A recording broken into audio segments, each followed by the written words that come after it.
the Range Rover Evoque. Now, this is a really capable off-roader, but really, it's a fashion statement car. People buy it for the image, and to keep it looking fresh, it's been given a midlife makeover. So it's got some revised bumpers and some all-new optional LED headlamps. But this has to be one of the most subtle facelifts of the fashion world.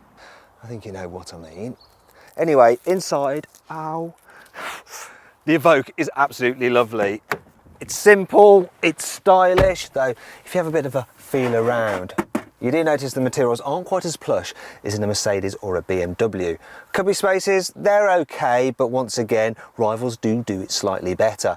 Can't really fault this for equipment though. So this is the SE Tech model, and it's got pretty much all you need. You've got parking sensors, you've got these lovely sports seats which are electrically operated and they're heated, and you also get satellite navigation. Now the Evoque gets Land Rover's new infotainment system, and this is actually the upgraded one with the Meridian sound system, and it sounds absolutely brilliant.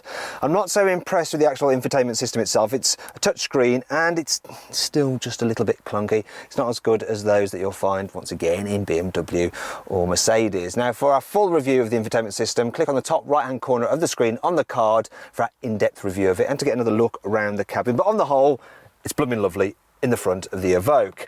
As for the back though, well, it's not quite so good in this respect. Now the problem is I'm 5'11", that's in my usual driving position, and knee room is pretty tight for this kind of SUV off-roader vehicle. And anyone over 6 foot, they're going to have their knees cramped up against there. Also the footwells are really small as well. The backrests are quite upright, so you don't want to go too far in the back. The windows are small, so you really do need that glass roof, otherwise it feels dark and dingy in here.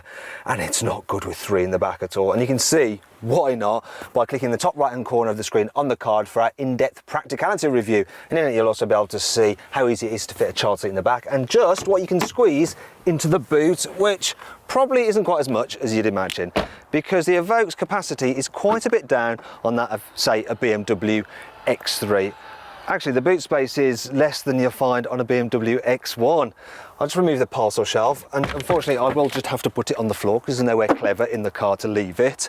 Another issue I have, not a major one, but if you look there, you'll notice when you fold the seats down, they stick up slightly, which does hamper the practicality somewhat. On the flip side, you do get no load lip. There's a little bit of underfloor storage there. There's a 12-volt socket here and a couple of tie-down hooks. They're here actually. That's for your curry, I think. These features are pretty common, but there are some on the Evoque which are more unique. Puddle lights illuminate the pavement at night with a cool Evoque graphic. The sat-nav has an off-road function, in case you don't want to go somewhere via a normal road. You can open the hands-free tailgate system from the side of the car, so you don't have to walk round. Still not the fastest though. There's 2 types of four-wheel drive system available, one that's permanent and another one which saves fuel by only sending power to the rear wheels when the fronts start to slip. You can get the car with a wading depth monitor, which will be able to tell if that thing you think is a stream is actually a river. But not everything about the Evoque is quite so clever. The raked windscreen means that you don't really feel the benefit if you have that panoramic roof because it seems to be behind you. When you release the seatbelt, it catches against this trim and scratches it. Land Rovers don't exactly have the best reputation for reliability. Oh dear. The optional heads-up display emits a weird green light which fills the cabin at night. The auto tailgate will open but not close with the key. While that may do your head in, there is one way the Evoque leads the field. It's better in the mud than its rivals, mainly due to its proper off-roader routes and the fact that it's got this clever terrain response system which does it all electronically. Now you might be wondering why I'm not actually showing you that. Well, the fact of the matter is most people who buy an Evoque will never go off-road.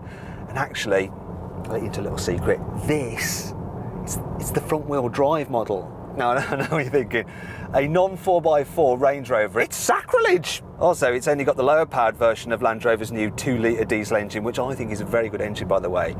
And I think it's fast enough, and it gives good economy. Land Rover says 65 miles per gallon, the trick computer says 51 miles per gallon. From a Range Rover, that's actually pretty good. I'm impressed with that. This car's also the manual, and I quite like the shift in it, though most people probably want the automatic because it's just a little bit easier to drive in town. Though that 9-speed automatic, because it's got so many ratios, sometimes it can get a little bit confused when you put your foot down, and it's like, I don't know which gears I've got too many, I don't know, third, fourth, I don't know, and then it kind of, you've missed your gap in the traffic. To drive, the Evoque feels a little bit like a sports car that's been jacked up rather than a traditional off-roader. That's partly because of the steering, which is so sharp, you just turn the wheel a bit and it's suddenly changing direction. And that can actually make it feel a little bit flighty when you're driving at speed on the motorway. On the whole though, it handles very well. It doesn't have the outright grip of a BMW X3, but it doesn't roll too much, and the suspension isn't so firm that it's uncomfortable. A lot of people will actually drive the Evoque in town, and it's pretty good for that, obviously, because you're sat up high. One of the problems that you have though is this pillar creates a massive blind spot, so when you're at junctions you have to look round it, and the rear window is tiny, and you can actually see for yourself by clicking on the top right hand corner of the screen on the card to watch our 360-degree video. Another thing you should be aware of is that at speed it can be quite noisy because you get a lot of wind whistle off the wing mirrors.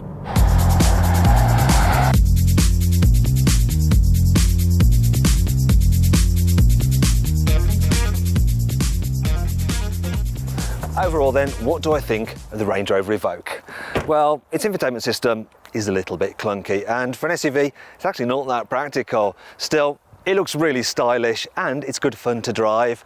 Now, for more information on this car and to find out the best deal you can get, click on the card to go to carwow.co.uk. Thanks for watching. Click over there for our group test video between the Range Rover Evoque, the BMW X3 and the Mercedes GLC. And if you enjoyed this video, please like it, share it and subscribe to our channel. Now, did you know that ex-Spice Girl Victoria Beckham was actually involved in the launch of the original Evoque?